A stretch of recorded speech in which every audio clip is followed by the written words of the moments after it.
This episode is brought to you by Aniviia Pickleball, your premier destination for high-quality pickleball paddles designed to elevate your game. At Aniviia, they are committed to providing players across Canada with innovative, performance-driven pickleball paddles crafted for durability, precision, and ease of play. Irene and myself are currently using their Gen 3 Pro paddle, and if you head over to Aniviia.com and enter the code AGorman15, you get 15% off your order. That's AGorman15 at Aniviia.com. All right, on with the show.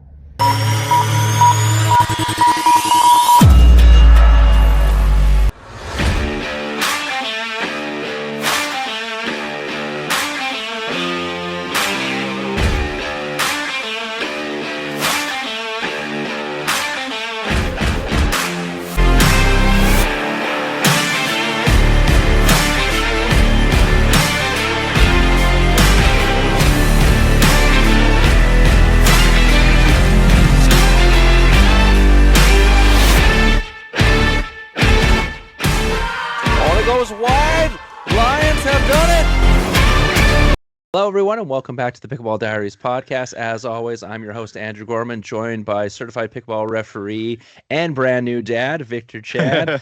How are the nights going right now, Vic, with the new baby? Non-existent. Yep. Well, I pre-warned you about that, but it's all worth it. So yeah, definitely, baby.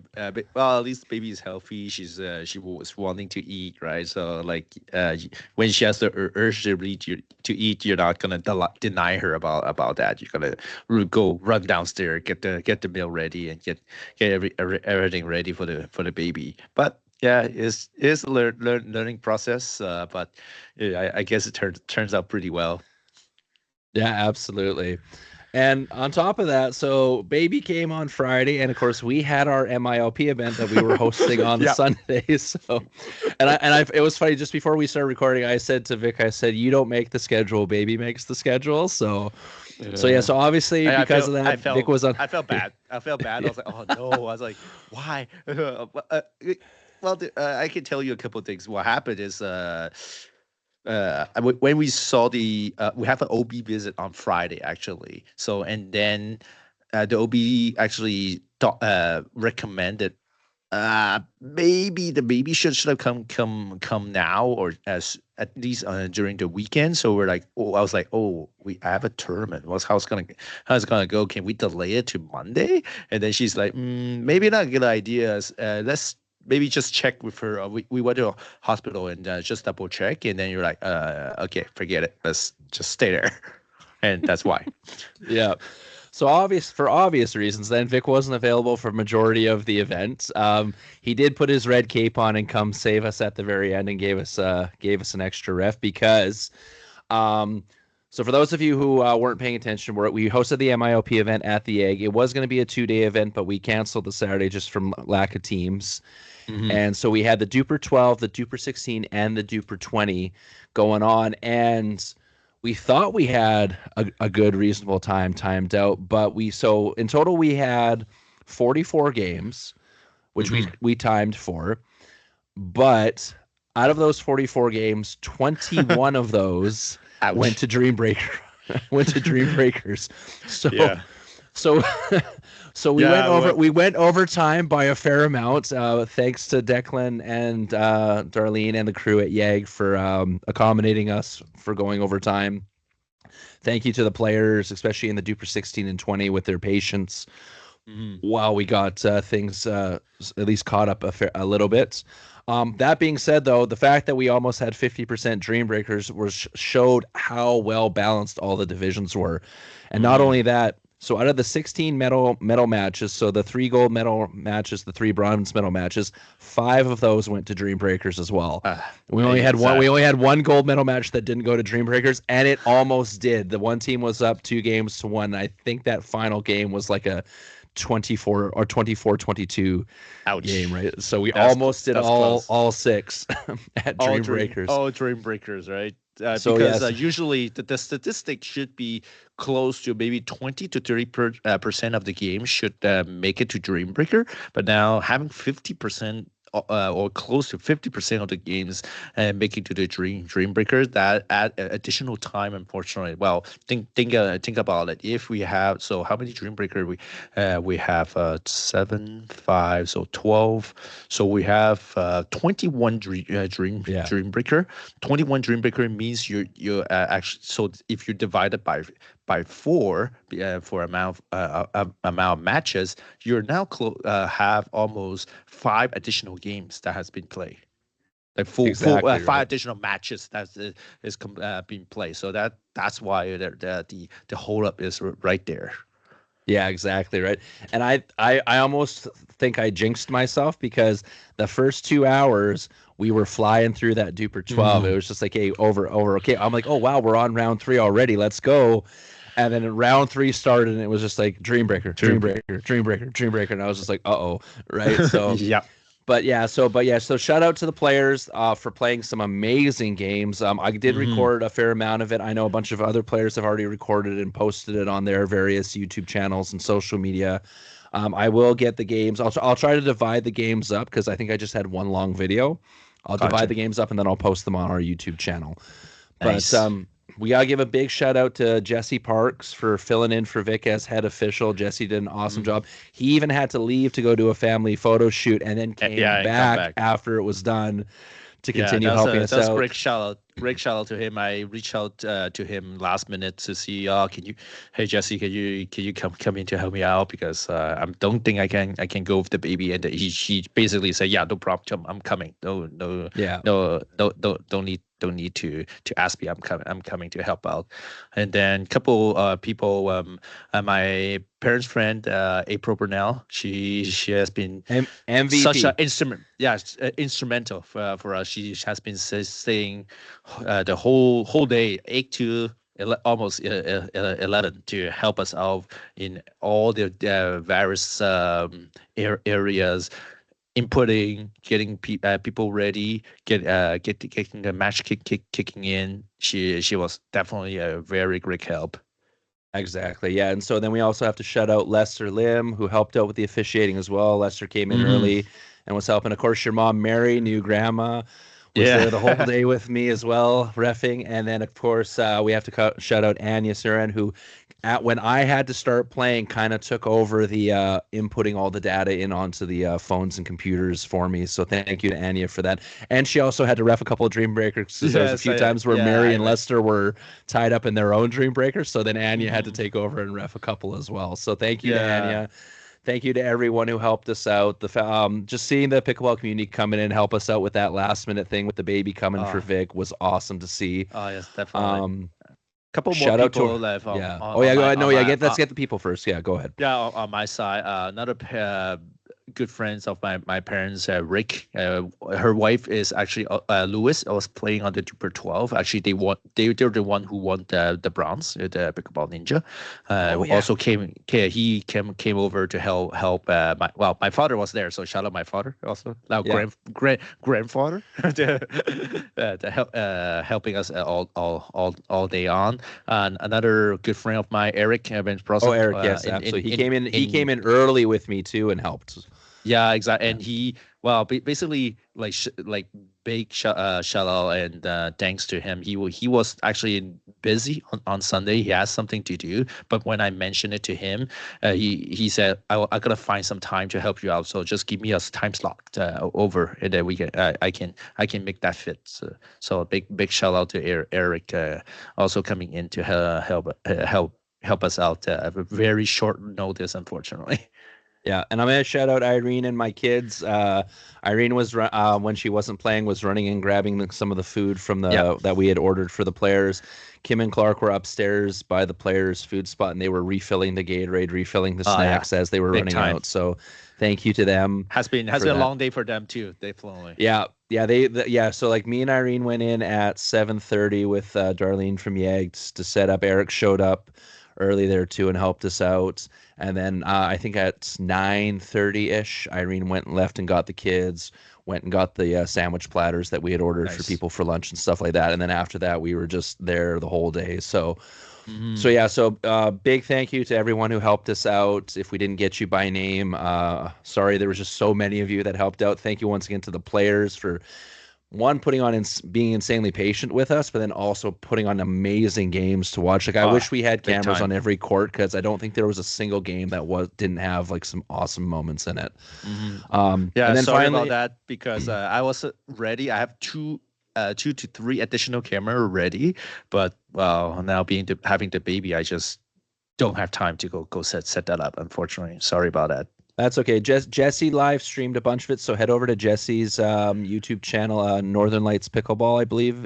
Northern Pickleball. Just Northern Pickleball. Sorry, Northern Pickleball YouTube channel. Jesse live streamed a good chunk of the event. Actually, let me just double check, and I'll let you know. Pretty sure it's Northern Pickleball, but I'm pretty sure it's Northern Pickleball. Yeah, I will double check.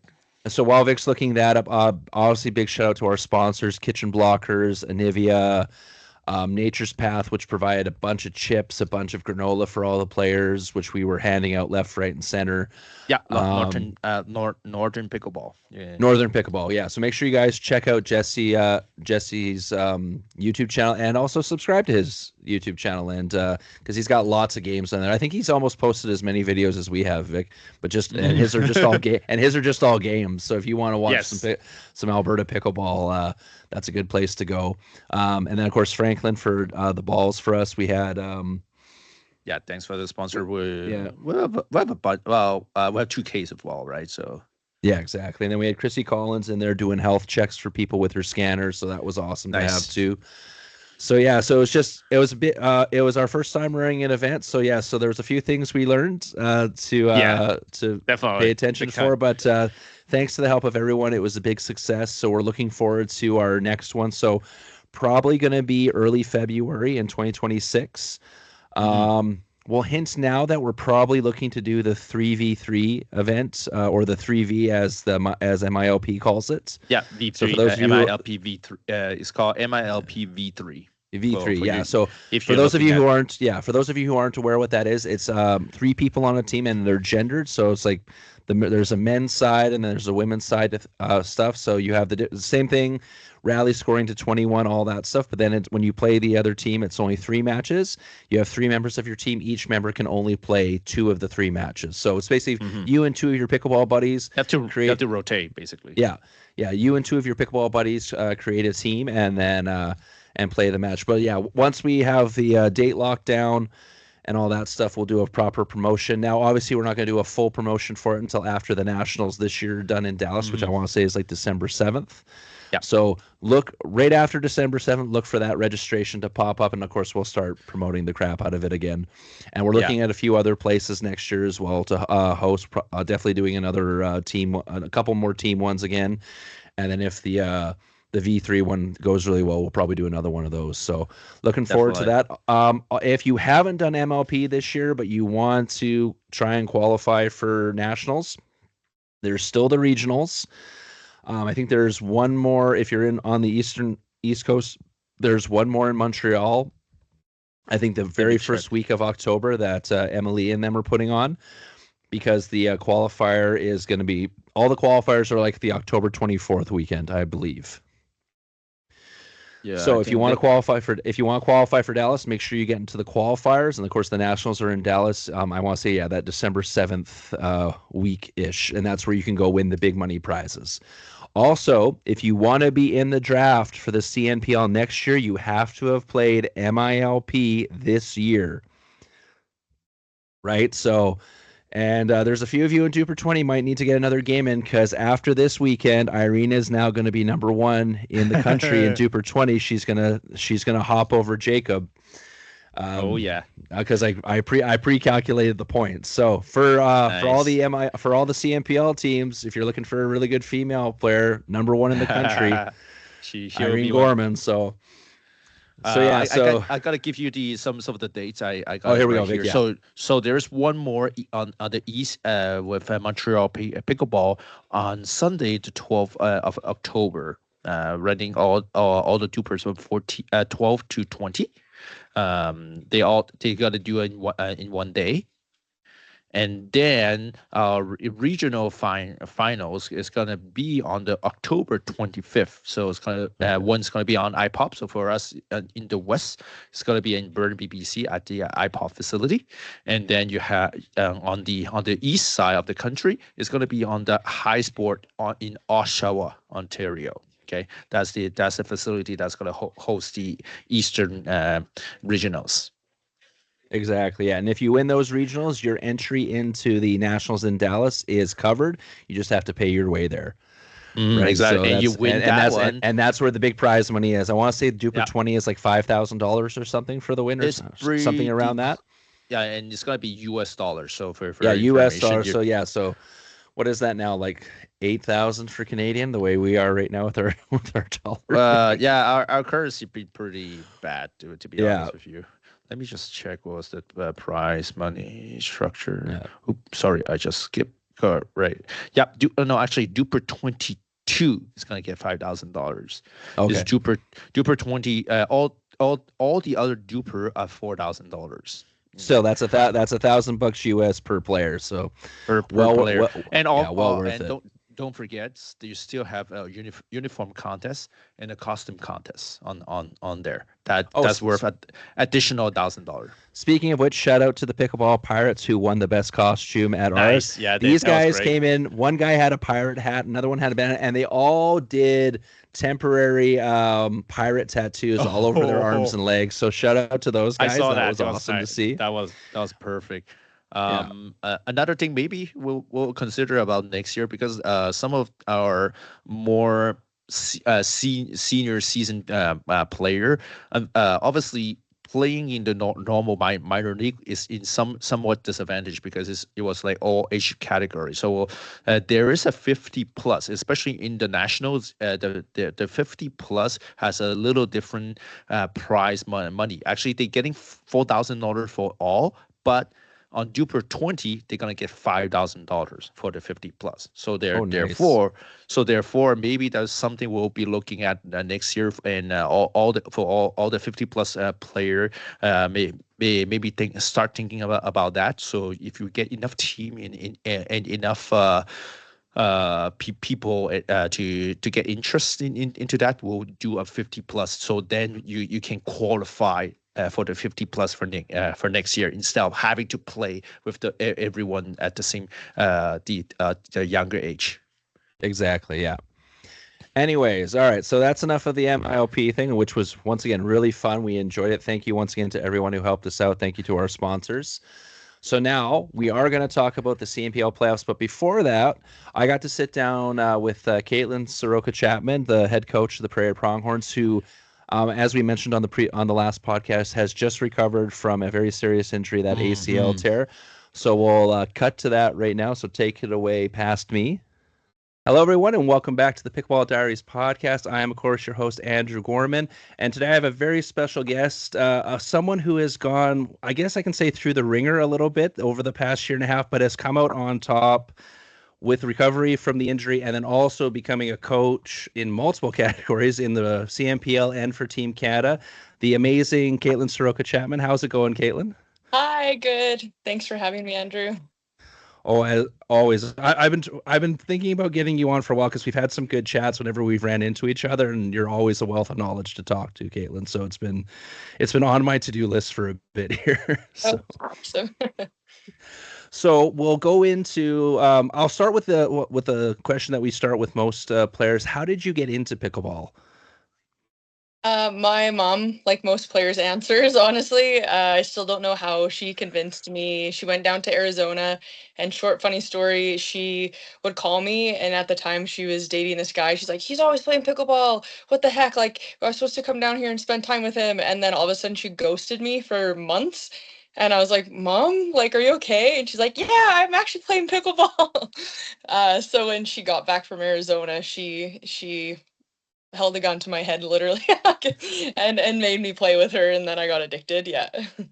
That seems to be the running theme for most of us. Yeah, mine wasn't my parents, but it was another person. Like me and Irene ran into the gym too as an older gentleman, and he'd always disappear like every Wednesday night. He's usually there with his wife, and I was like, "Where's your husband?" And she's like, "Oh, he's playing pickleball." I'm like, "What's that?" And then I asked him about it once, and then wouldn't shut up about it until me and Irene went and tried it out, and same thing, we got hooked just like that. So Yeah. But so the big story why we had you on here, if for people who haven't been following you on socials, is you had a really devastating injury about last summer. It's just before the Tracy Bennett Women's Challenge. It was an ACL tear, was it? Or Yes, yeah, complete ACL tear. that sucks. As someone who's torn ligaments, but not that particular injury, which is way worse than what I had, I know that is horrible.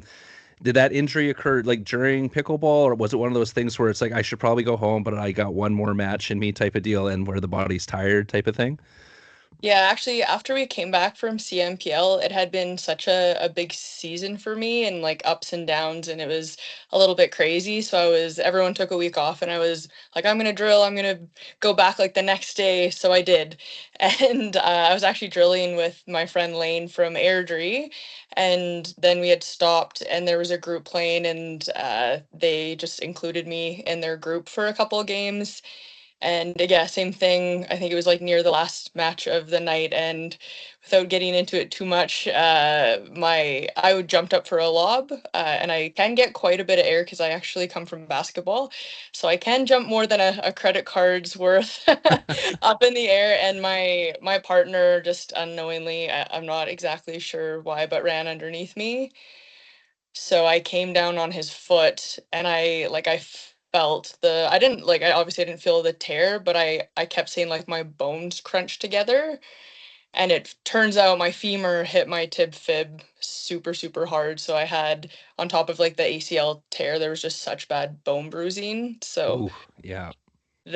yeah, it was honestly, I feel like as soon as I hit the ground, it obviously hurt, but like the realization that it seemed like something incredibly serious and I couldn't get up, I was just, so many things ran through my head about like pickleball, like this is it. I'm not like, it was pretty terrible. So until the fentanyl kicked in that the paramedics brought, yeah, and then things were better after that.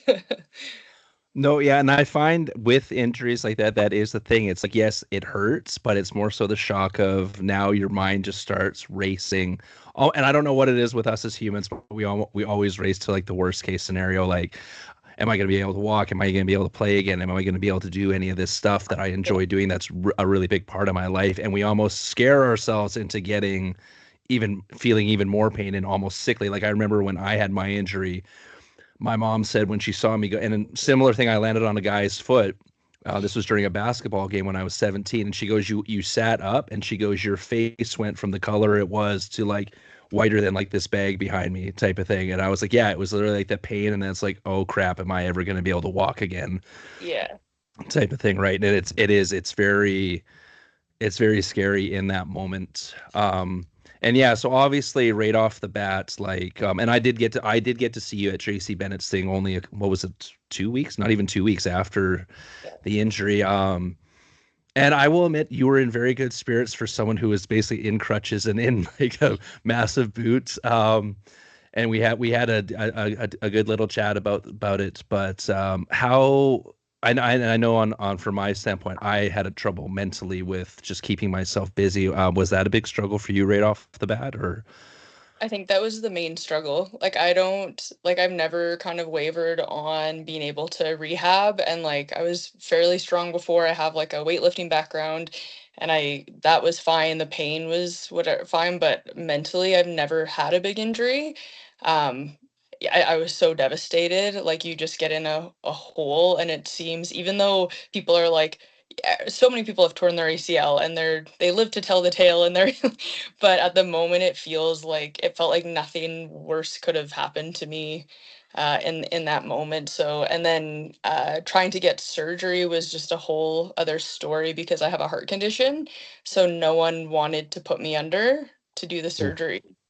So that honestly, like I dealt with a lot in terms of like trying to get surgery, trying to get a doctor. I ended up kind of getting lucky through someone from pickleball, but I really had to I had to fight the healthcare system, yeah, to try to get in for surgery so quickly. So yeah, Yeah. big mental struggle. Brad was there to lean on, but it's really hard because what like he doesn't, he's like, you're gonna be okay. But like no one, unless you've been through it, has really felt that like really it's a grieving, it's a really deep loss. Yeah, exactly. And I know I didn't get to chat with you enough. I tried to convey that when we were chatting at Tracy's thing, and mine wasn't nearly as severe as yours, but like I was trying to convey that. I remember when I was talking to you saying yes, I was like I had to keep myself busy, and I remember telling you it's like that's how I kind of got into like the commentary shtick for myself. I was like I just started being analyzing because as much as we would say I don't want to watch it because it makes me miss it more and I'm frustrated that I can't compete, it's like I can't get it out of my head. So at the time for me it was basketball, of course with you for pickleball. So did anything aside from obviously Brad and family being great support, did you find anything, whether it was getting more into coaching or maybe analytics or even finding a separate hobby altogether, did you find anything that really helped with that? Mm, honestly, the main thing that helped was actually Atsuko. I just realized I don't even know her last name, but Oh, I Daiho, kn- yes, yeah. yeah, Osana maybe is her anyway, but Mike from CNPL set us up because she had torn her ACL the year before. And it's like it's a similar situation. It's a little weird because it's not like we're like Atsuko and I were like established CNPL players. We're like fighting to get in there, we're kind of low 5-0, really like giving it our all. And once I feel like people watch the CNPL and when new players come on, they're like, oh, like they're not that good or they had a bad game. But to put yourself out there and like know that you're gonna have to learn to keep up with this pace to get better, it it's so hard mentally. And so at that point, we both like Atsuko had just played her first couple games in the CNPL. I was just getting comfortable and like playing loose, and then this happened. So anyway, we got set up and I spoke to Itsuko like nearly every day. Like I'm talking novel messages. I don't think I'd ever met her in person at that point. But she, oh man, like we laughed together, cried together. Like she is an absolute angel. Like if I'm gonna get emotional at all about my injury, it's like how special she was to me and is to me. And that's honestly what got me through it because I don't have any other hobbies. I work. I'm an ultrasound tech. That I just love sports so much, whether it's like basketball or pickleball or whatever, and like weightlifting, running, things like that. So, um, it was just like the help of a complete stranger, honestly, that got me through it. And lots of books. I have read almost every sports psychology book in the world, so that was really good. Because while you're reading it, um, you're like, yeah, this is awesome. Like, I'm gonna be so mentally strong. And then you put it down, and you're like, oh. So then you have to pick up another one. So I think like reading sports psychology books got me through as well. Awesome. That's amazing. Then of course, like as we've seen on like your Instagram, as the as you started to rehabilitate, the different exercise and you did, was there any particular ones with the physio that were a little bit more mentally tough than others, or was there certain stages of the physio where it was like you felt like you could do more, but they're telling you to hold back a little bit? It's like almost like you want to jump to step 5, but they're saying no, you have to stay at step 1 and 2 type of thing. Yeah, you can tell I've been injured before. I had a physio that was a really good friend of mine, except he hadn't rehabbed an ACL in a long time. So I think he thought he was doing what's best for me. But at about 6 months, I actually had a huge setback because I went in for a check like with my surgeon, and I was actually really far behind despite doing physio like pretty much as I was awake, I was doing physio. So that honestly felt like a re-injury to me. Just like I thought I was ahead and I was like, he's gonna look at my quads and be like, wow, and he's gonna like, I'm gonna be the fastest person back to sport in the world. And he was like, what are you doing? Like, this is terrible. You have to go to a different physio. So I did. And since then, things have gotten so much better. And I would have to say, like, all the lifting stuff and like the tendon loading. So I don't know if, just like for those who don't know, I got a patellar tendon graft. So they take the tendon from the front of my knee, obviously, and they screw it in. Sorry, they take bony plugs and the tendon, and then they obviously go inside your knee and screw it in as the new ACL. So I think like my ACL is fine, but the tendon pain, the only way through it is to load it, and it's excruciating at first, and then it apparently gets better at some point. I'm not sure yet, but like I'm talking like doing squats with a back like loaded on a like a back squat with a wedge under my heel, like loading into that quad and just having to load through it. Those, I mean, it's just so painful. And I know I'm not hurting it, but it's like you have to get the tendon used to being loaded again. But the other day, really humbling, I couldn't hop on one foot. And I couldn't fall from a tiny step. Like this step was maybe this big, and my physio wanted me to fall and land on my left foot. I'm like, yeah, sure, yeah, I can do that. Like, what are you talking about, lady? And I get up there and I couldn't. It was like I was standing on a cliff. It's like, I can't. So she had to hold my hand like a 99-year-old grandma. It took me 45 minutes to actually fall off the step and land on my left foot. So yeah, hopping is very humbling and not feeling like I have any spring in that leg yet. Yeah, and then just the body building in that safety mechanism, saying no, you're not ready for this yet, type thing, and you got to be like, no, I Yeah. have to do this type of thing. Exactly. Yeah. Yeah. It's hard to get over those. Just when your body builds in that safety mechanism for you, it's hard to get yourself past that. Yeah. I remember doing that. I remember trying to, with my ankle, I had to go on one of those like balance boards and Yes. try Yeah. to go one leg on that, and I couldn't lift my right toe off the thing because it was like, nope, your ankle's not ready, and I was like, so I had same thing. I had to get my dad, put my hand on my dad's shoulder and be like, and my hand was like shaking as I'm trying to get it up. But yeah, I totally, and it was almost like I wasn't on the verge of tears, but I was probably more scared doing that than doing anything I've done in sports, just because it's like you have to break through that mental barrier just so you can let yourself get past that healing process.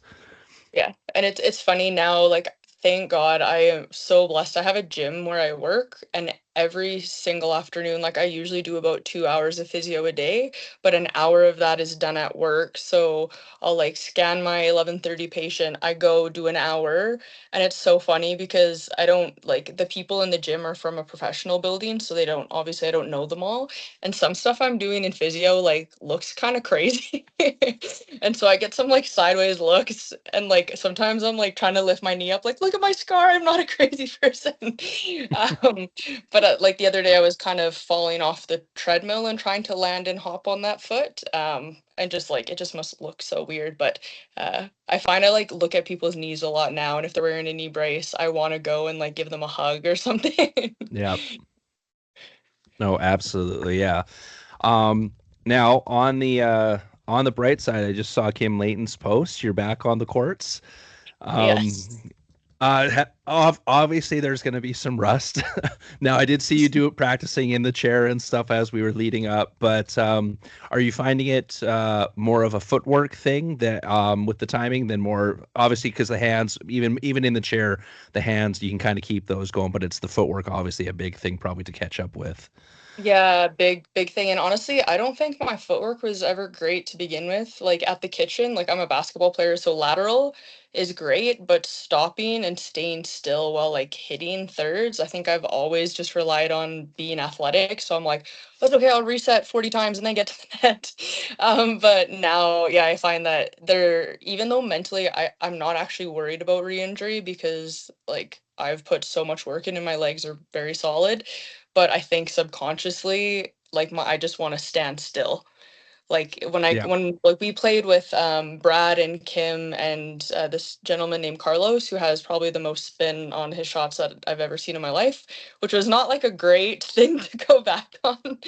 But I found when I got to the kitchen, I was reaching for way too much. Like I was trying to take everything out of the air. I was being a little Jess Kawamoto and like squatting ass to grass to get a ball out of the air instead of just like moving to the side. So thankfully I have Brad to help me with that, with all of his good footwork tips. So when I'm moving better, that it's huge though. It just, even coaching, it's helped a lot, because like you can have amazing shots, but if your footwork is poor in a game, if you can make that shot but you can't make 2 steps and make that shot, like it's, it's just, it's so important. So I'm excited to get better at that. Awesome. So another great positive that came from this summer, you and Brad got married. So congratulations to you guys. That was awesome to see the posts for that. You guys did was it a destination wedding? Where did you guys go to?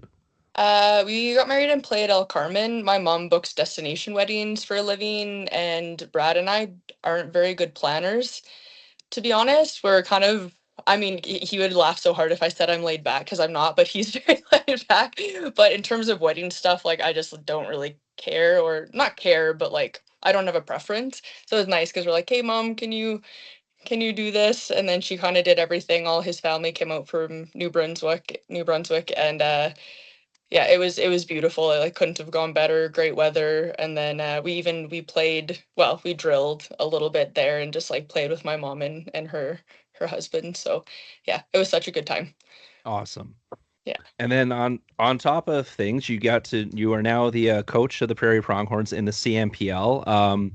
And me and Vic really noticed it, especially after when you guys got to the Western split. Like, obviously, the team struggled a little bit in that first Central split, finding their footing. But then ever since then, you guys have been on a tear. Was there more of like a team meeting where it was just like, "Hey, Kaytlynn, we're just going to go with your gut on stuff"? Because I know sometimes, especially when you have Brad, Kim Layton on the team, and all those insanely good players, it's hard to not have too many cooks in the kitchen. It's almost like everyone has to sit there and say, okay, no matter what happens, we're going with what Kaytlynn says type thing. Was that kind of the consensus that the team kind of came up with that? Or did you just kind of put your foot down and say, hey guys, you guys are playing like garbage, I'm taking over? Yeah, that was totally it. That's what I said. No, actually, I mean, I don't know how deep I can get into it, but the first event was a little bit disastrous for us because we had an owner, and I don't exactly know what happened. I have an inkling, but not as much as to say something concrete. But anyway, that owner didn't work out very last minute. So he was the one that drafted our team. Everything was like such like just utter chaos a week before the event. And then Mike called me and he's like what's going on? Like I was like, I'm supposed to be coaching. I was supposed to be an assistant coach and I don't know what's happening. Anyway, we had a pretty in-depth talk about pickleball and he said, do you mind just jumping in for this first event? And I said, totally fine, as long as I don't have to do lineups. Because it's just it's not fair. I know like Chris is a really good friend of mine. Like Brad is okay. I see him quite often. I know Kim, and it's just too much. So anyway, we had like a big talk about strategy, and he was we kind of have the same mentality in terms of pickleball strategy. And just like you and I have had conversations, you kind of just need a few conversations with someone to be like, okay, they kind of know the game. And then it was actually him that after that event, we didn't know what was going to happen. And he called and he said, hey, I'm going to talk to the team. Like, do you mind like sticking around as head coach? I know you have like a good mind for strategy. And again, I said, yes, as long as I'm not doing lineups or trades. Like I'm very good at strategy, but I do not have the personality to sit people or like in some sense I do. Like there's in singles lineups and stuff, and like Mike and I discuss things, but that's something that I just don't feel that I can do unbiasedly. So And obviously with you being married to Brad, you drilling, like you playing all the time with majority of the players on that team. And obviously, the other thing with you being as the coach, it's like, it's not like say, like, if you watch hockey where it's this retired player who everyone has like this built-in respect for, it's someone who's the same age, roughly the same age, on the same level. So a lot of times I find with players, it's hard to like be like, okay, this is their decision, I'm going to agree with it. Whereas when you're the same age, they're more likely to not necessarily be combative with you, but voice their opinion more frequently when you've made a decision already. So I can understand where that would be tough to deal with. Yeah, and honestly, it's been really cool because I've known Kim for a while. Like, I didn't know Mikhail very well, but I'm obviously getting to know him better. But even like Kim before this, like we've built up such a good relationship. And even though she's like up here in terms of like accolades and skill level and everything, she's so open to coaching. So if we're at a tournament, and Brad is too, honestly, like I'm Brad's wife, you'd expect him to be like, no way, Jose, but whenever we're out or doing anything, like they always come to me and like, hey, can you watch for this? Or if I see something, I think it's because I just learned all these skills, 3 years ago, that I'm very good at picking up on little things and little strategies. And so it's nice because I think I've already had the respect of Kim and Brad and Chris, and then again, so building that with Mikhail and Anto and stuff after that first event. Like I'm not the type of person that's very boastful or confident, but it's so nice like when you give feedback and then it works, or someone says like, hey, like what do we do against this player? And there's been a few times where I've done something that I can tell Brad is like, hmm? And then it works and he's like, oh yeah, that's awesome. So I think building those little pieces just build rapport. And then I think I have their trust now and they're all coaches. So like we work together as a team. It's not what I say goes. It's like I'm watching game tape, I'm like strategizing, but in the moment, if like Jonas is a really good coach or if someone has a piece, then it's just all fitting together really well, if that makes sense. So No, absolutely. Well, and as someone who also has to coach their spouse, exactly, yeah. because Irene does the same thing with me whenever she's playing women's or if she's doing singles. She'll like if there's a timeout, she runs over to me and be like, "Hey, what are you seeing? Or is someone doing this different? Or what can I do?" Or so it's funny. We have a rule when we're at a tournament where I'm allowed to drop one F-bomb at her because every now and then she does get a little flustered, and so I'll call it. She'll call a timeout. And I'll come over and say, and I'll drop the F bomb. And it's like it's funny because the wife mode kicks in for a middle of a second there, and she's like, "What did you just say to me?"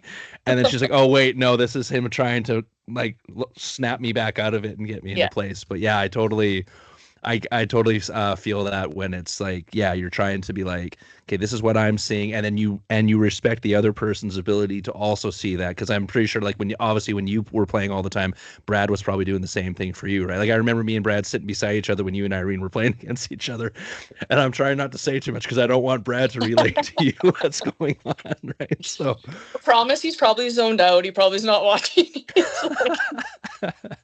but no, yeah, that's awesome. And then of course, and I got to be a little bit of a part of this with the player selection committee. You're also on the coaching staff for Team Canada for the World Cup. I know originally you were named to the player selection committee with me and Vic, but how did the coaching thing also come from that as well? Yeah, I don't know if it's I don't know, my knowledge through commentating or through talking to Mike and Yui or other coaches. They honestly just they called and asked. I guess maybe I talk pickleball too much to people and they're like, okay, you're obsessed, you can do this. But honestly, I've had so much time to watch because of my injury, and I think that's something good that's come out of it is I understand the game in a different way. I remember talking to just like Michaela recently, and he was just like, I never would have seen that. Like, how did you see that? How do you notice that? And part of me wanted to be like, because I'm benched and I can't play, so I'm not focused on. But yeah, I just honestly think through networking and talking to people, and they ended up just calling and offering it to me. I'm not exactly maybe, yeah, I'm not too sure, but I'm super grateful to be on the staff, and we have such good players. Actually, I was talking to Wes Gabrielson last event, and he was saying he really thinks that like Canada and Australia, but Canada have like one of the most solid teams going. So No, hopefully. yeah, Yeah. I agree, and I'm hoping it's broadcast because unfortunately I won't be able to be there with you guys. Yui asked me, he's like, "Oh, are you coming down?" I was like, "No, I'm just getting back from a family vacation, so I've used up all of my Vacation. RTO." But no, I'll definitely be watching and cheering you guys on for sure. And I was super stoked with who we got for that team because that team looks amazing. And like just looking at the roster, it's like regardless of who you put on the floor, it's like it's all insanely good players. Like between Yeah. like Anna, and all the way down to Carolina, Jada, and all them in between. It's just like no matter who you put on there, it's like you're confident that they're going to perform well. So, Yeah, I'm super stoked to have Michael McCaffrey on the team because he oh was yeah, on our Mike. team last year, and he is just so cool. He's just like I don't know, he's the coolest person, and he works so hard, and I'm just so happy to like be around him again. And I know he didn't get drafted in the CNPL, but it's like, hey, you got drafted for the literally the World Cup, and like there's 72 countries coming, so I'm excited for him to put on a show. No, absolutely. All right, so I won't keep you too much longer, Kaytlynn, because I've already had taken a bunch of your time. But can you give us any tidbits for your guys' matchup against the Brewers for the upcoming playoffs without giving away full strategy, but just in case any of the Brewers are watching? Well, I'm gonna put some Visine in Mark Clemenson's water bottle.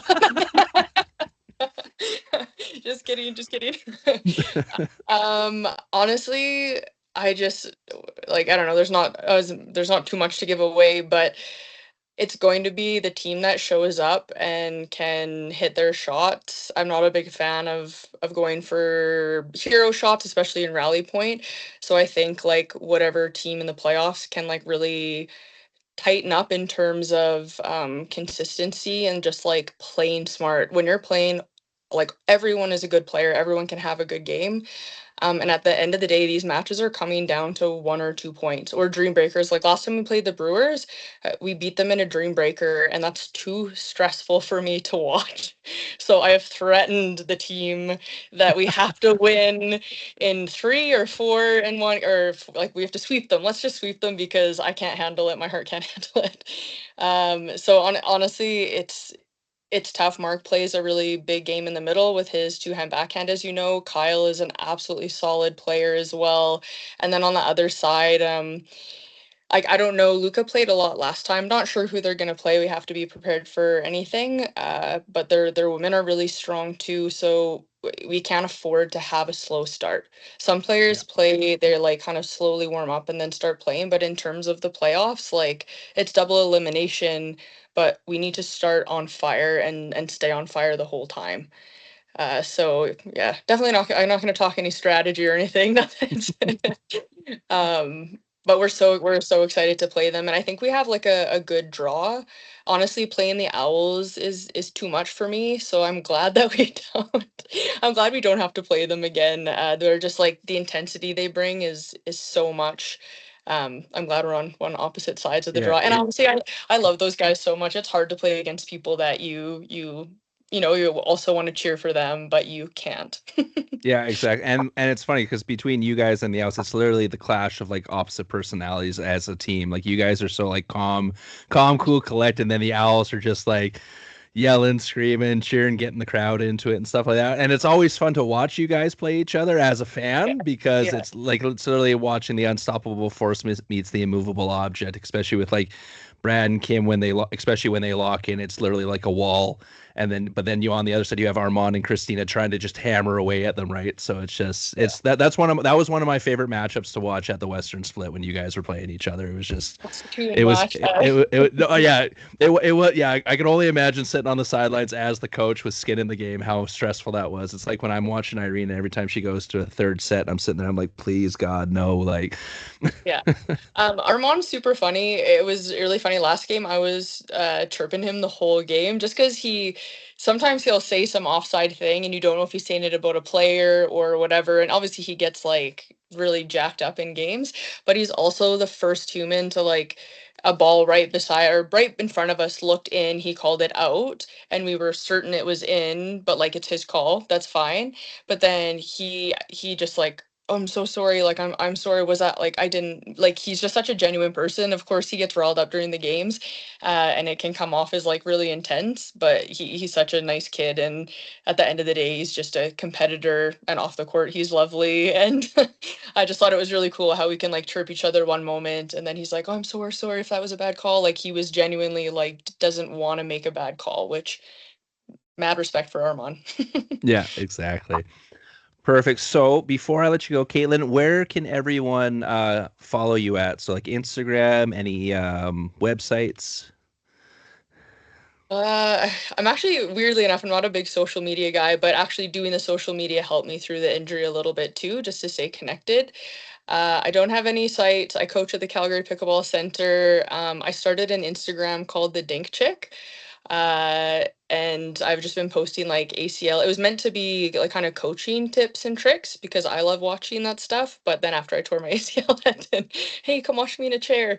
So yeah, the Dink Chick is kind of where I'm at and where I post most of my stuff when I remember. And then Prairie Pronghorns, please follow us, Prairie Pronghorns. We have some wicked introductions to our players that someone has been writing. So yeah, so those will keep coming, and then just yeah, playoffs is soon, and we're getting fired up and ready for that. Perfect. All right. So, and as someone who's watched a bunch of her videos on the Dink Chick, definitely go on there, guys. There's some really good inspirational stuff when Kaytlynn is going through her rehab. So tune into that. Definitely follow the Prairie Pronghorns. They are, of course, second overall right now going into the playoffs with that great matchup against the Brewers coming up. So once again, thank Kaytlynn. I can't speak anymore. Thank you so much. Good luck these upcoming playoffs, and I can't wait to see you in person again so we can chat more pickleball because I always love having conversations with you. Yes, samesies. Yeah, always. Perfect. Thank you so much, Kaytlynn. Well, thanks for having me on. Perfect. Thank you once again to Kaytlynn for sitting down and chatting with us. That was an awesome conversation. And to be honest, after the cameras went off, I probably chatted with her for another hour and a half. Yeah. Andrew told me they chat at least another hour. I couldn't so much as a sweet woman. And actually, big congrats to her for her wedding and also her recovery. She's getting pretty close to be back fully. And that ACL tear was not easy, as not fun. And shout out to her. Like if you follow on her Instagram, if I'm not mistaken, was the Dink Chick. The Dink Chick, you can see some of her recovery video, how much progress she's making. So if some people has the same injury in pickleball or something, maybe it's worth it to go subscribe on her or even chat with her how she recovered from that injury. Absolutely, yeah. All right, moving on to the main event. We got the CNPL playoffs next weekend, Vic, and we are going to be on the broadcast, everybody. We are going to be doing it remotely, obviously, with the new baby in the house. Vic's not going to be able to fly, and I'm not flying. I wasn't able to fly out either, so we're going to be doing them from our houses, which is fine. I mean, we're still going to get really good matches. Exactly. But so let's get into our preview. So what we talked about on the last when we did the breakdown of the last of the Metro split. So the standings were Lions in first, Pronghorns in second, Smash in third, Toronto United in fourth, Owls in fifth. Then it was followed by the Lights, the Brewers, and the Drive. So the way the playoffs were said to be done in two different ways. It was going to be first in East versus last in West, and vice versa going that way. Yeah, but it also worked out that it's 1v8 or 1 through 8 typical playoff style brackets. So we got the Lions versus the Drive, the Owls versus Toronto United, Smash versus the Lights, and Pronghorns versus the Brewers. So we'll start with the Lions and the Drive. This is probably, kind of, if you're looking at the standings and looking at how the season has gone, probably the most lopsided matchup. Now, that's not saying the Drive can't pull this out. We saw in the very first year in the CNPL, the number 8 seed knock off the number 1 seed in round 1.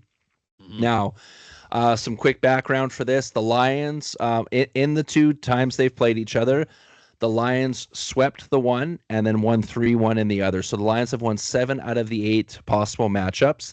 The one win was on the men's side. Now that was Evan and Wes on that one. Now, from what we've heard, Wes isn't going to be there, so it's going to be Evan and Mike Rizzo, the new pickup for the men's side for the drive. So that combination hasn't played the Lions before. Mm-hmm. So it'll be interesting to see how Ernesto and LC handle Mike and that combination of Mike and Evan. Mm-hmm. The women's side, nothing has really changed for either team. The same players are available, so it's going to be interesting to see if the drive with those with that line change, and hopefully they've had some time to practice and some workout, maybe some strategy, if they can give the Lions a bit of a push here. And even because if you can get to the Dream Breaker, anything can happen in the Dream Breaker, right? So yeah, but you got to give the edge obviously to the Lions. The Lions have been dominant this entire season, only losing, what was it, 3 games total, if I remember correctly. Well, probably a little bit more, if I'm not mistaken. Trying to remember here. I got to go back to see. I think they lost a little bit more, a couple more games in 4. Sorry, they lost 4. So they're 13-4 in the entire season. So, and is Stevie going to be available? Do you have any confirmation? I haven't checked yet, but from what I heard, she's going to be available. Okay. Or from the last thing I heard about it is that she's going to be available. So we'll go with the assumption that it's Stevie going in, but then they also have Emily if not. Mm-hmm. Exactly. So it's a different dynamic on how they play, but still both very strong players. So yeah, definitely. But I will say, yeah, definitely. Well, also I'm fairly biased on this because I'm fairly friends with Ernesto, so I'm definitely rooting for Lions on this one. See, players. If you give Victor the time for an interview, he's gonna start cheering for you. Basically. Oh yeah, big he's time. He's easily bought. But yeah, there's more than that. Realistically, if you were gonna do an odds thing, you would give the edge to the Lions. Mm-hmm. So it's gonna be up to the drive to see if they can stomp that out. So the other thing we have to bring up before we go to the next one. This is going to be a traditional double elimination bracket. So even if you lose in that first round, you drop down to the B side and you can battle your way back up. Nice. If you go undefeated on the A side and you get to the finals as the undefeated team, you are twice to beat. So the other team who comes up has to beat you twice in order to win the championship. Moving on to the next matchup, we have the Vancouver Owls versus Toronto United. Now, these two teams split the season series.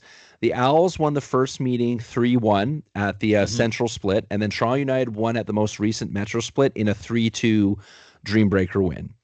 Yep. Right, so these teams are very, very, I would say, kind of evenly matched here. Now, obviously, like we discussed on a previous podcast, the Owls kind of had a colossal breakdown at the Metro. That's the problem, is which owl is gonna show up over there.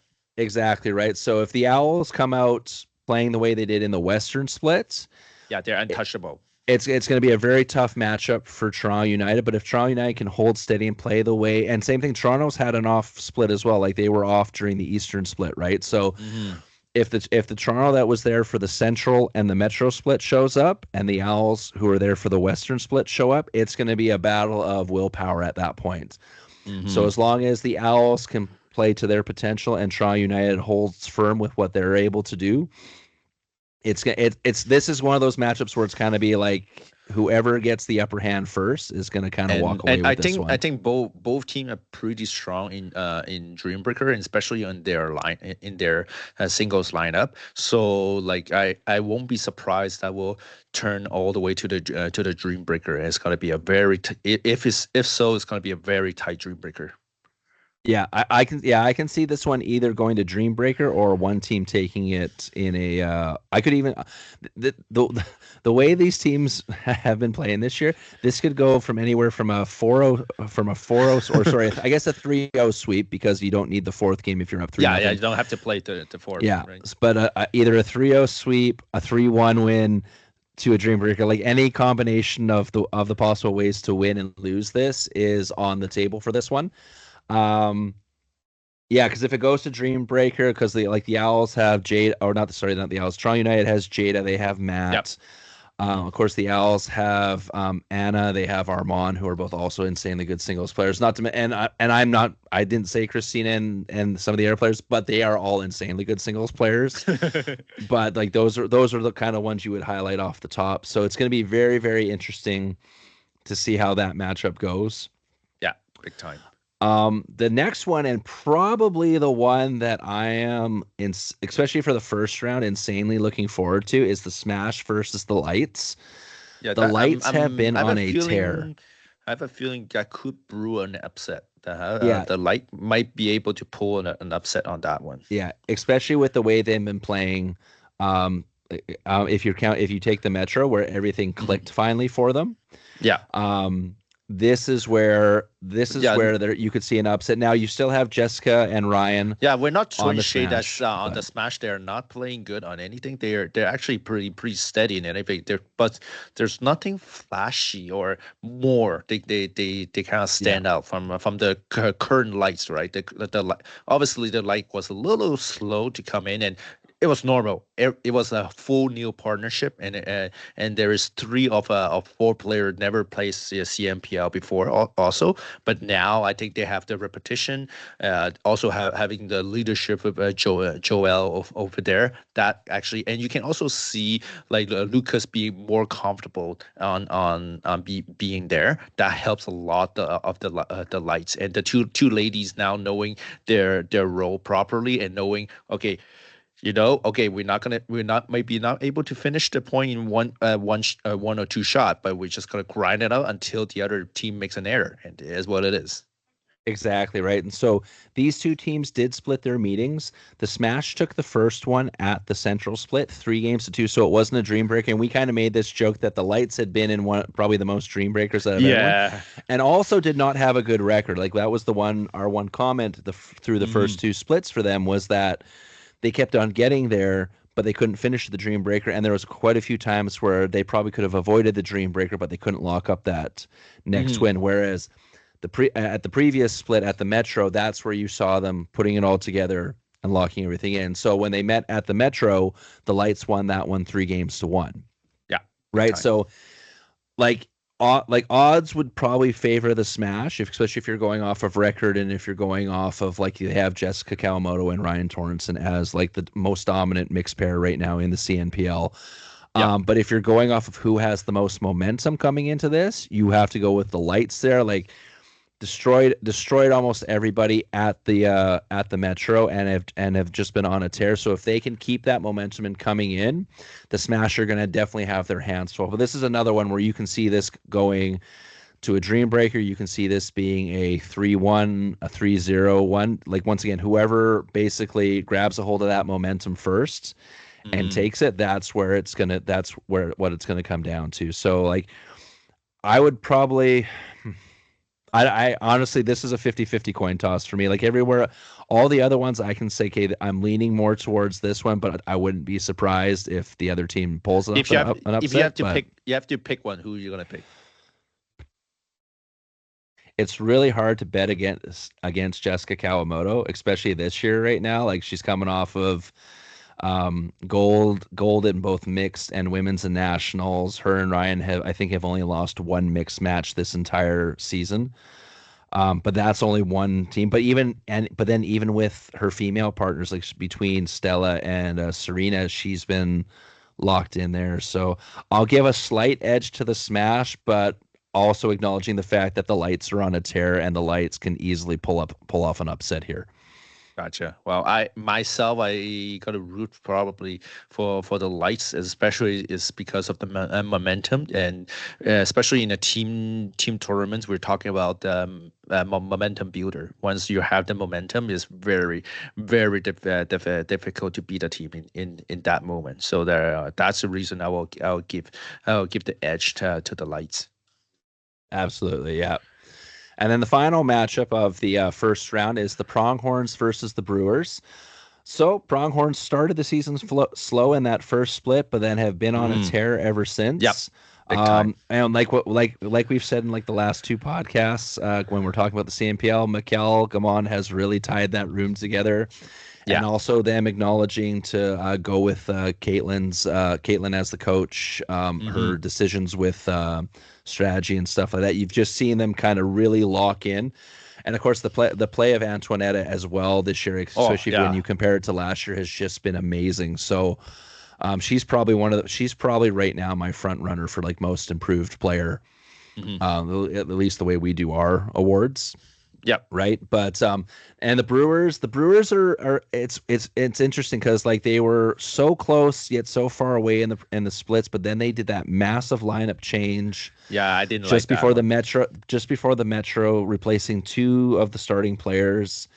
And it's interesting because if they can get it to click, they'll probably be right there with the possibility to win. But I'm just wondering if that lineup change happened too late, and I don't know if they have. Or maybe I'll feel too drastic too, right? Maybe change 1, but not 2. 2 seems to be a little too much. Especially when like when it's different when you're changing like a sub out, but when you change 2 starters, 2 main, out, exactly, 2 starters, that hurts. So that could hurt the it's team morale and everything, right? Yeah, so it's putting a lot more pressure on Mark Clemenson because who was already the leader of this team, but now it's like a lot more is going to fall on his shoulders. Yeah, for this. So like I'm giving the edge to the Pronghorns just from especially from the season perspective. Just the more consistent play, and they have the momentum. Yeah, coming into this, they've been on a roll since the Western split, so that's 2 splits in a row. They've been locked in and playing really well. And the Brewers have, like we said, they've been close, but just haven't seemed to be over that hump. And then that on top of the massive lineup change, I don't know if they're going to be able to adjust enough.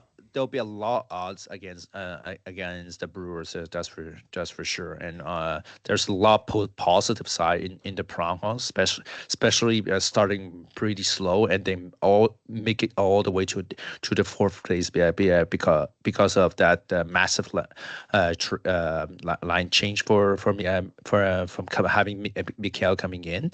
That's and you can see already having that. Like you said, lineup, and also the coach to be more steady for the team.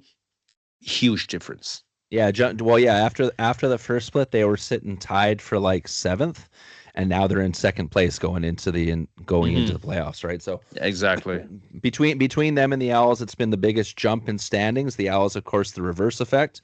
Yeah, after that disastrous Metro, but. I would definitely say the Pronghorns are the heavy favorites for that one. But like I said, if the Brewers have been able to get some really good practices in and find some chemistry, then like we said, whoever grabs the momentum first, anything can happen. All these players are insanely good players.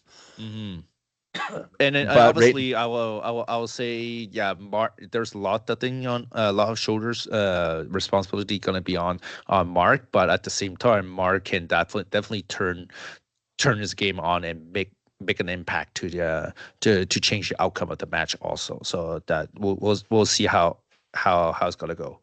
Yeah, absolutely. So for those of you are wondering, this is going to be this next weekend coming up. So the October 4th and 5th weekend, it's going to be on Game Plus. It's going to be on YouTube. Me and Vic, we just got our schedule for the broadcast. So if you want to listen to the ones we're doing, you should watch all of them because these are all going to be really good. But if we're just if I want to be selfish here. So me and Vic are going to do the first 2 matchups. So we're going to get the Lions and the Drive and the Owls and United. Nice. And then we have the awesome Sarah McGinnis and Reese George are going to be the other commentary duo for this. So they got the Smash and the Lights. And then we're going to have the game after that. So I'm going to assume that's going to be the first round of the B side of the bracket, I'm thinking. Yeah, usually the B side start. Usually you try to get the first round of the B side done first, so then you know what's after that. And then because if you don't start the B side, then you pull you start the A side instead. You're pulling too far ahead, and then the A side have to wait forever to get the next B side to come up, right? Or so I got a feeling our third game will be the B side, and then Reese and Sarah will finish off with the last 2 matchups for Saturday. Nice. And then for Sunday, Reese and Sarah got the first 2 games. We have the next game at noon, and then Reese and Sarah take the next 2 after that, and then me and Vic basically get the B finals, and then we get the finals, and then if need be, if that second game happens, me and Vic are going to get that one as well. So nice. So it's gonna be fun. So all of these, so the first games for both days start at 9 a.m. That's Eastern Standard Time. So if you're in Alberta, that's 7 a.m. So me and Vic are gonna have to get up. Vic, you're already gonna be awake. So because the baby. So I'm not even worried about you. But I gotta set my alarm for like 6 o'clock to make sure I've gotten up and woken myself up. But we're super excited, super thankful to CNPL for asking us to join the broadcast again. It's always a pleasure. Always a pleasure. So we're really looking forward to that. So also, if you're watching on the YouTube channel, make sure you get in those comments because I'll have my phone going and be responding to that and paying attention. So we want to get those likes up. I want to see if we can break like 200 to 300 likes on those streams, right? So super excited for that. And do we have any? I almost forgot because I should have brought this up when we were talking MiLP, but we'll finish off the episode with this. So, if you were at the our MiLP event, if you were a player, you were entered in the draw for an Aniviia Paddle and Bag. Now, because there's a mail strike going on, that's stuck in transit. So once we get it, we'll send it out to you. But I am going to do the draw now. And for those of you who followed, if you hadn't followed us or if you did follow us on our YouTube page, you got an extra entry in, right? So we have quite a few people here with their name in twice. So I have the wheel of names up. I'm going to spin it. I'm going to record it on my phone. But then for people watching the video on the podcast, it's going to jump up into the corner here. Nice. My left, your right. I always point the wrong way every time we have an interview. I always point off to my right, even though I know on the video it's off to my left. So it's funny that way, but it's the mirror. Right. It's because of the mirror effect, right? Yeah, I know, right? All right, okay. I'm gonna pull up the wheel here so people can see. Am I on the draw? No. Oh, do you want me to put your name in? You didn't play. No, I don't. I'm just kidding. With the paddle over there, I don't. Yeah, you don't need another one. I can always lend you an old one if you want. So exactly. I'm just kidding. But I took me and Irene out because obviously we're sponsored by Aniviia, so we're already getting free paddles. So it made no sense to have us in there. Okay, so I'm gonna press record now. All right, and here goes the spin.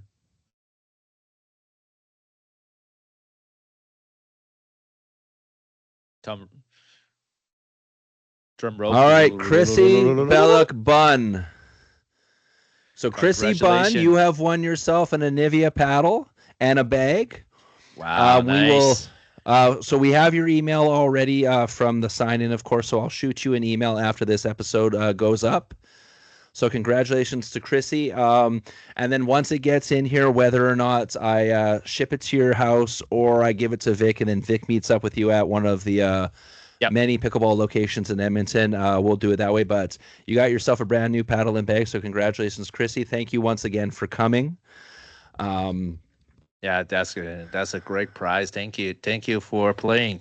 Yeah, and thanks you to Aniviia for giving us the bag and the paddle.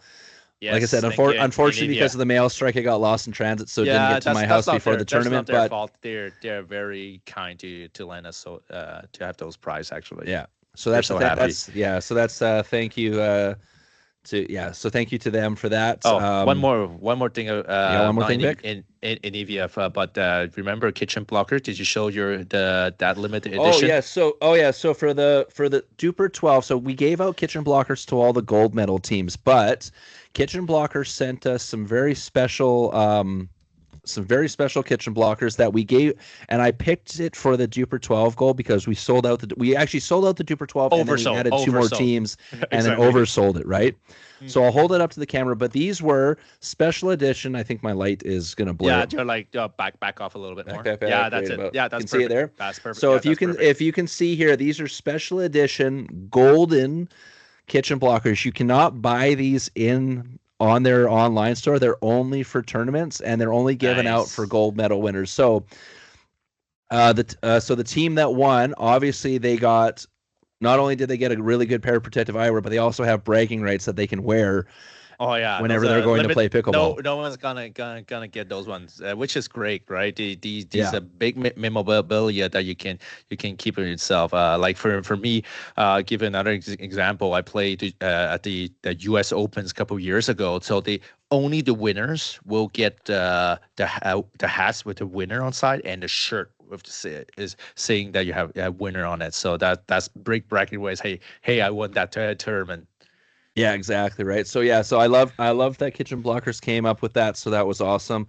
We'll also thank once again Nature's Path for giving us so much chips and so much granola. Oh man, so many. It was awesome. We were giving out the granola to like the 4th place teams, and even though like because the way it worked with MiLP is if you won gold, you got the medal and you got some swag as well.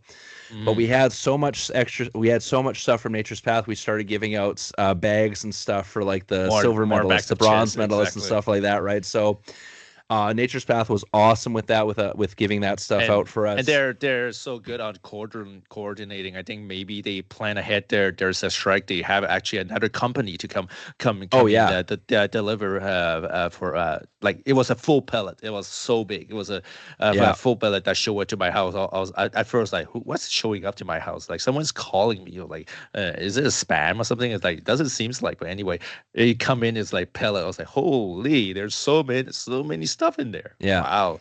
Thank you so much, Nation Pad.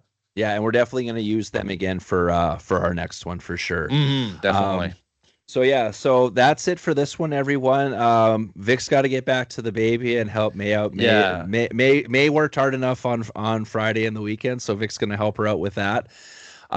So our next episode will be after the championship weekend. We'll recap every single game, go over congratulating the winners and all that fun stuff, and maybe do some pre-predictions on who knows, maybe there'll be an expansion next year, or how's the draft going to work, especially now that the MiLP has been in Canada for a year now and things like that. So that'll be next one. So and because I want to get Vic out back to the baby, we'll skip the blind ranking this time, but we'll definitely bring it back for next time. Jesse sent me a few extra ones for you, Vic. So nice. I do have them lined up and ready to go, but we'll save it for the next one. So actually, do you mind I give you just a last shout out? Absolutely. I don't want to forget. It was just a couple weeks, almost a month ago. I'm sorry. Is that from the Red Deer did since invited me and Andrew over to play a full men's tournament. So shout out to Jonathan Strom organizing more than 40 plus player coming over. Or obviously there's most of them are coming from Red Deer, but there's a bunch from us from Edmonton and a bunch of us from Calgary, Peace River, obviously with Andrew coming. Great organization. He was having he was timing it so perfectly. So the start was basically at noon, and the final match. Like basically the final match with the gold medal, final point. He said it's supposed to end at 6. It's end at 6, like right on the clock, right? So that was a great organization from him. Obviously, he has more courts that he, compared to us to work with, and there's no dream breaker neither for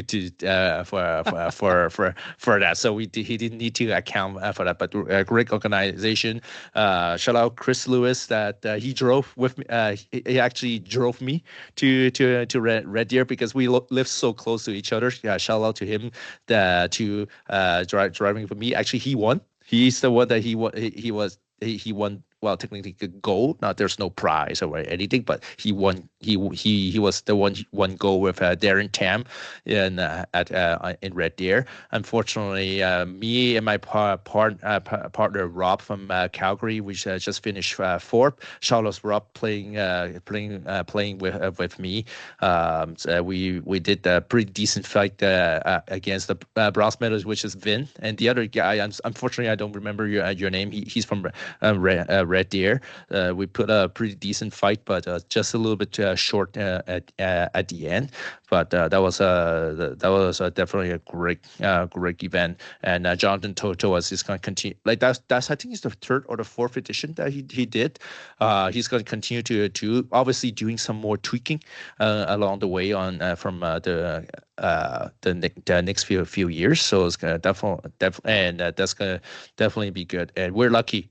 At that time, there's not much wind from Red Deer. Red Deer can get pretty scurry. It was pretty. It was nice that day. Yeah, I think my very last game a little bit came in, but not to the point where I was like worried about it, type of thing. Whereas sometimes when you're in Red Deer, though, that wind is that wind like goes like especially on the center courts, like the center row. Oh, forget it. The wind goes everywhere. So you're fighting to win more than fighting against your opponent. And that time, like yes, there's wind, but it didn't affect enough to like you have to adjust your game that much. So which is great. So big shout out to Jonathan. And one couple last thing, obviously.